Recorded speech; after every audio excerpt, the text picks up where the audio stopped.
This is being touted as the barrier island is benefiting the most. But, I'm just one of those people. I don't think it's fair. It's this beach. This is a county thing. A Hammock resident voicing concerns over a proposed county funding plan aimed at managing beach erosion in the area. While Flagler County's Hammock residents do like the county's efforts to devise a permanent method to fund the area's beach erosion issue, many don't like the burden of paying for it as a special taxing district, since Flagler Beach and the mainland taxpayers wouldn't be included.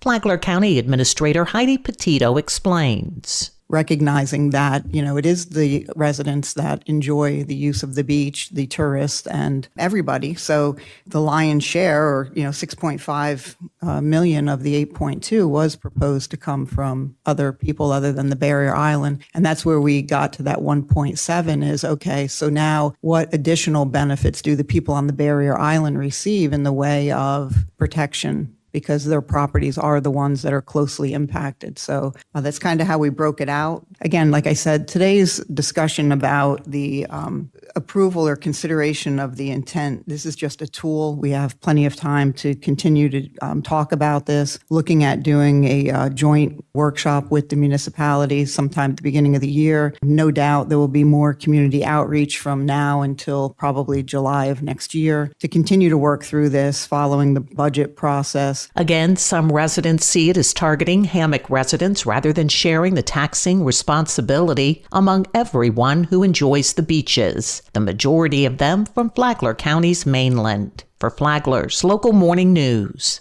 I'm Karen Johnson. Good morning, Flagler County. I'm Rich Carroll. You're listening to Flagler's Morning News on Tuesday, December 3rd.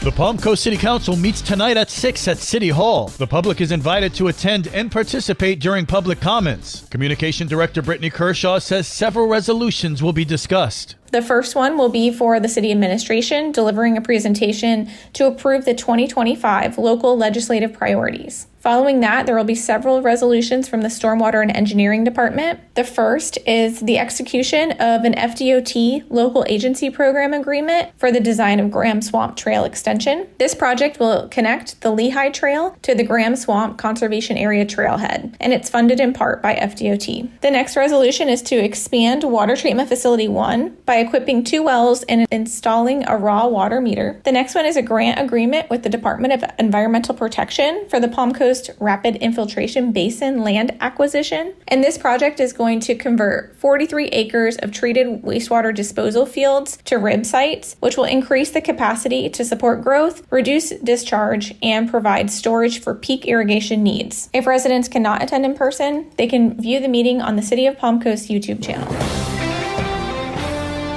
This local news is a service of Flagler County's Toyota dealer, Beaver Toyota US 1 St. Augustine, here to wow you.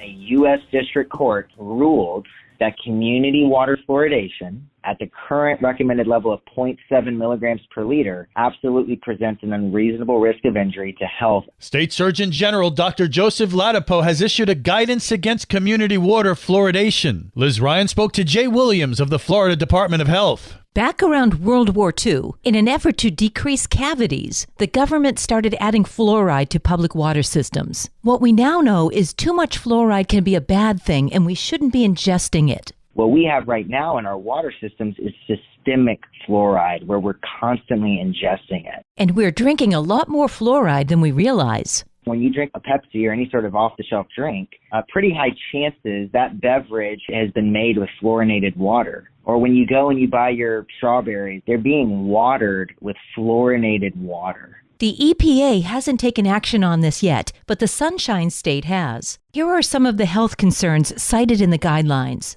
Adverse effects in children that lead to the reduction in IQ, cognitive impairment, and increased symptoms of ADHD. We also see increased neurobehavioral problems in children whose mothers ingested fluoride during pregnancy. There's also evidence showing that an accumulation of fluoride in the pineal gland is causing sleep cycle disturbances or insomnia. To read the complete guide for community water fluoridation, go to floridahealth.gov. For Flagler's Morning News, I'm Liz Ryan.